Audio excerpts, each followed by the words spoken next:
Hi, I'm Jacob. I'm 25 years old, working as a project manager at a major tech company in New York for the last 2 years. I was raised in a small town in Ohio where people believe that hard work will make everything fall into place. That's the mindset I grew up with: quiet, reliable, focused, and without making a fuss. I moved to the city hoping it would be my big break, a chance to create something meaningful. However, my days became a blur of spreadsheets, deadlines, and countless reports. I'd wake up in my cramped Brooklyn apartment, brew the same inexpensive coffee, and head to the office, feeling more like a cog in the machine than anything else. Friends? I had a few, like Tom and Liam from my team, but nothing too deep. No girlfriend, no wild nights. Just me keeping things simple and avoiding the spotlight. Everything began to change when Amelia became our new CEO. At 35, she was incredibly sharp, with an effortless confidence that lit up every room she entered. Naturally beautiful, with long dark hair, warm hazel eyes, and a smile that made you feel noticed. But she was more than just her looks. She was funny, approachable, the type of boss who remembered your name and genuinely cared about your ideas. I admired her from a distance, sneaking glances during big meetings, but never daring to say more than "good morning" or "here's the update." To me, she was like the skyline at dusk, breathtaking, but out of my reach. We weren't close, but we'd exchanged a few memes over Slack a couple of times, usually about some absurd client request. Harmless stuff, just enough to make the workday more bearable. Then my birthday arrived. I didn't expect much. Back in Ohio, Mom would bake a cake and call.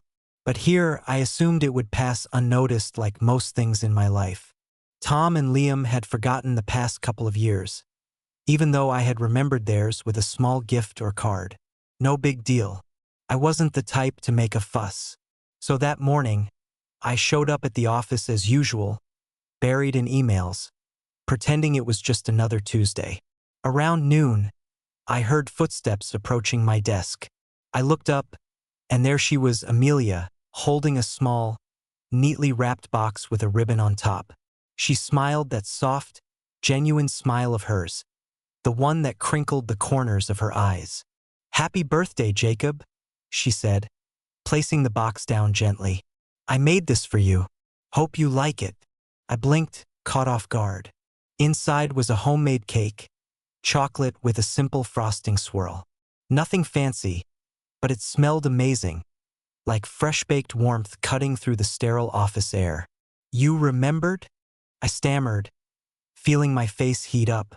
No one else had said a word all morning. She shrugged, leaning against my desk like it was no big thing. "Of course, we all need a little celebration now and then. So, what do you want for your birthday? Anything special?" The room around us was buzzing with the usual chatter, phones ringing, keyboards clacking, but in that moment, it felt like just us. Maybe it was the surprise or the way her eyes locked on mine, curious and kind. Without thinking, I blurted out a joke loud enough for the nearby cubicles to hear. "Amelia, will you marry me?" The words hung in the air like a bad punchline. A few heads turned, and the room went quiet for a beat. I meant it as a laugh, a dumb way to deflect the attention. But as soon as it left my mouth, I regretted it. What if she thought I was crossing a line? She was my boss, after all.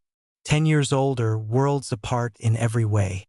But Amelia didn't flinch. Instead, she tilted her head, her lips curving into a playful smile. "What if I say yes?" she replied, her voice light but steady, loud enough for everyone to hear. The office erupted. Laughter rippled through the team.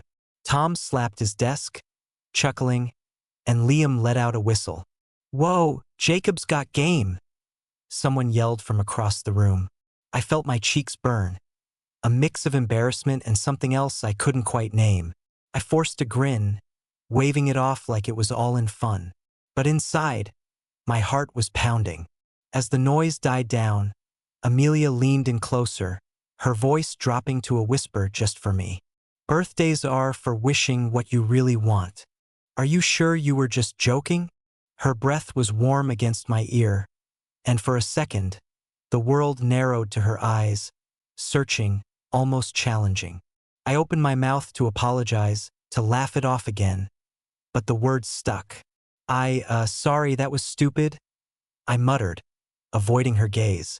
She straightened up, still smiling, but there was a depth in her expression now, something unspoken. I don't like empty words, she said softly, so only I could hear. Think about it and give me an answer. Then she walked away, leaving me staring at the cake box, the ribbon suddenly feeling like a knot in my stomach. The rest of the afternoon blurred by in a haze. People slapped my back, teasing about the proposal, but I barely registered it. All I could think about was that whisper, that look. Was I really just joking? Or had I let slip something I'd been burying deep down? The quiet longing for someone like her? Someone who saw me when no one else did. For the next 2 days, I turned into a ghost at work. I buried myself in reports, took the long way to the break room to avoid her office, and skipped the team lunch where she might show up. Every time our eyes met across the floor, I'd look away, pretending to be busy. But at night, alone in my apartment with the city lights flickering through the window, that question haunted me. What if it wasn't just a joke? What if deep down I meant it? Amelia had cracked open something in me, and now I couldn't close it. 2 days after my birthday fiasco, I was still replaying the moment in my head like a bad loop. I'd buried myself in work, avoiding the executive floor where Amelia's office was, pretending to be swamped with reports. Every time I saw her in a hallway or during a team huddle, I'd look away, my face heating up. What had I been thinking? Joking about marriage with my CEO in front of everyone? It was career suicide or at least a one-way ticket to HR. But deep down, her whisper kept echoing. Think about it and give me a real answer. I told myself it was nothing, just her way of diffusing the awkwardness. Then around noon, my Slack pinged. It was her. Jacob, meet me at the Elm at 3 p.m. to review the Q4 proposal. My stomach dropped. The Elm was a cozy coffee shop a block from the office with exposed brick walls and mismatched chairs. More casual than our sterile conference rooms. Was this a trap? A professional dressing down or something else? I stared at the message for a full minute before typing back, "See you there." I arrived 10 minutes early, my heart hammering like I'd run the subway stairs. I ordered a black coffee to steady my nerves and claimed a corner table, fiddling with my laptop to look busy. When Amelia walked in, she looked different, less like the polished CEO and more like someone on a weekend errand. She wore a simple white button-down, sleeves rolled up, her dark hair loose around her shoulders instead of in its usual ponytail. No heavy makeup, just a touch of lip gloss that caught the light. She spotted me, waved with a small smile, and ordered an iced latte before joining me. "Thanks for coming," she said, sliding into the seat across from me. Her voice was calm, like nothing had happened. I figured we could go over the proposal away from the office noise. I nodded, pulling up the document on my screen, determined to keep it professional. But as we started, she leaned in, pointing at a section on projections. "Before we dive in, how's your week been? Ohio boy surviving the city grind." I blinked, caught off guard. It's been okay. Just busy." She tilted her head, her eyes searching mine. "Really? You seem a little tense. Everything all right after the other day?" There it was. I felt my cheeks flush again. "Yeah, about that. I'm sorry if I made things weird. It was just a dumb joke."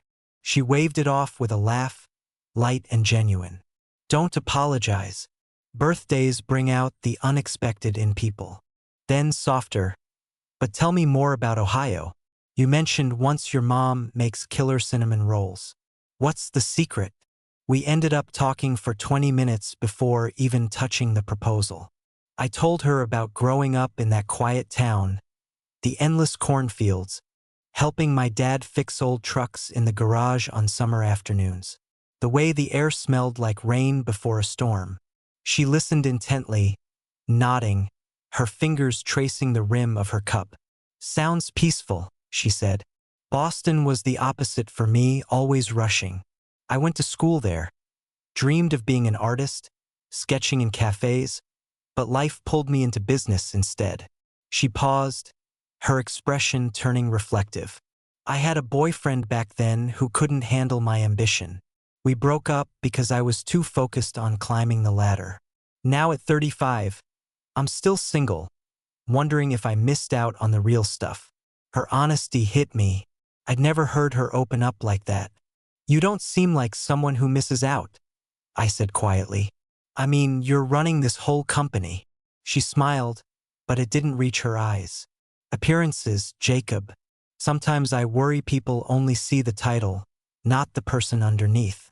The one who's scared of ending up alone because she chose work over everything else." I wanted to say something comforting, but the words stuck. Instead, I just held her gaze, feeling a pull I couldn't ignore. We finally shifted to the proposal, hunching over my laptop. As we debated a budget line, our hands brushed under the printout, mine reaching for a pen, hers pointing at a figure. I jerked back like I'd been shocked, mumbling an apology. But Amelia caught my fingers lightly, giving them a quick squeeze before letting go. "No need to apologize for that either," she murmured, her voice teasing but soft. My hand tingled where she'd touched it, and I couldn't meet her eyes for the next few minutes. The meeting wrapped up efficiently after that. We nailed the revisions in under an hour. As we packed up, she stood and said, "This was nice. We should do it more often, away from the office fluorescence." I agreed, my voice steadier than I felt. Walking back, I kept stealing glances at her, noticing how the late afternoon sun caught her hair. In the days that followed, things stayed professional at work. Emails about deadlines, quick nods in the hall. But I found myself seeking her out in subtle ways, lingering after meetings just to catch her eye, or smiling when she walked by.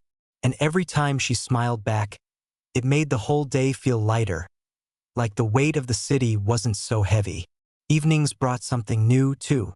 We'd started trading memes after hours, silly ones about office life or bad coffee. One night, she sent a cartoon of a guy buried in paperwork captioned, "You today." I laughed and replied with one of my own, then asked about her day.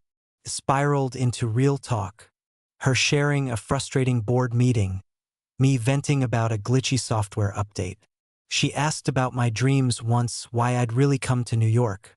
I admitted I wanted to become someone, but feared I was just getting lost in the grind. "You're already someone, Jacob," she texted back. "You just need to see it." Reading that, I stared at my phone in the dim light of my apartment, my heart racing. Was this flirting or just kindness? The age gap, her position, it all screamed caution. But the more we talked, the more I realized I was falling for her. The fear of what that meant kept me up at night. But so did the hope. The whispers started small, like ripples in a pond I didn't even know was there. A few days after our coffee shop meeting, I was grabbing a water from the break room when I overheard Tom and a couple of others by the vending machine. "You see Jacob and Amelia lately? They're always in those project reviews." Tom chuckled. "Yeah, saw them leaving the office together yesterday. Think there's something going on." I froze behind the door, my hand tightening on the bottle. They didn't know I was there, and I slipped out without a word, my face burning. It was just talk, I told myself. Office gossip. But it planted a seed of paranoia that grew fast. The next morning, it got worse. As Amelia and I stepped out of the elevator together, we'd bumped into each other on the way up. Liam was waiting in the lobby, his arms crossed, eyes narrowing like he'd caught us in something. He was the VP of operations, sharp as a knife, and always gunning for Amelia's spot.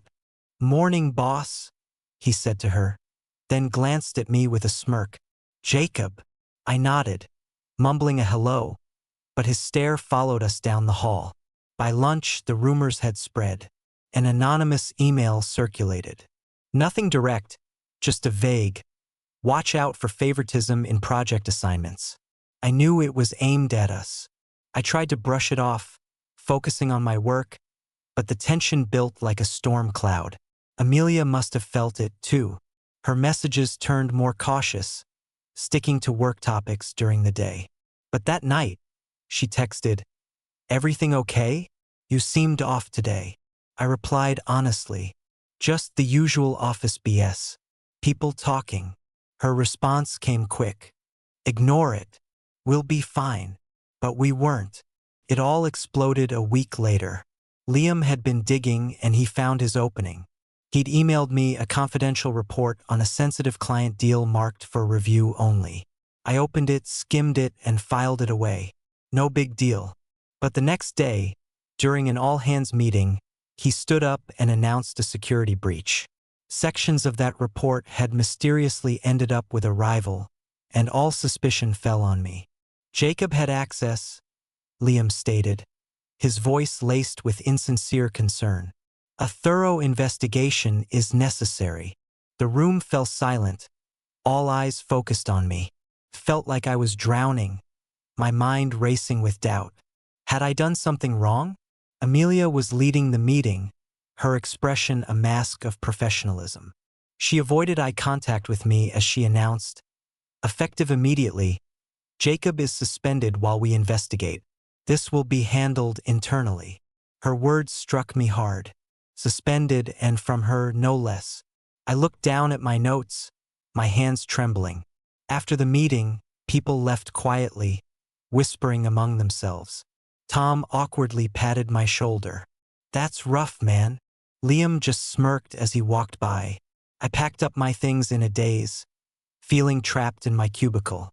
As I made my way to the elevator, Amelia caught up with me, pulling me into an empty conference room. "Jacob, wait." Her voice wavered for the first time. "I had no choice. Defending you openly would look biased. They'd use our whatever this is against us both." I turned to her, my hurt turning into anger. "Do you think I leaked it? Do you actually believe that?" She shook her head, moving closer. "No, absolutely not. I know you're innocent. Liam is setting you up to get to me. He's been gunning for my position for months."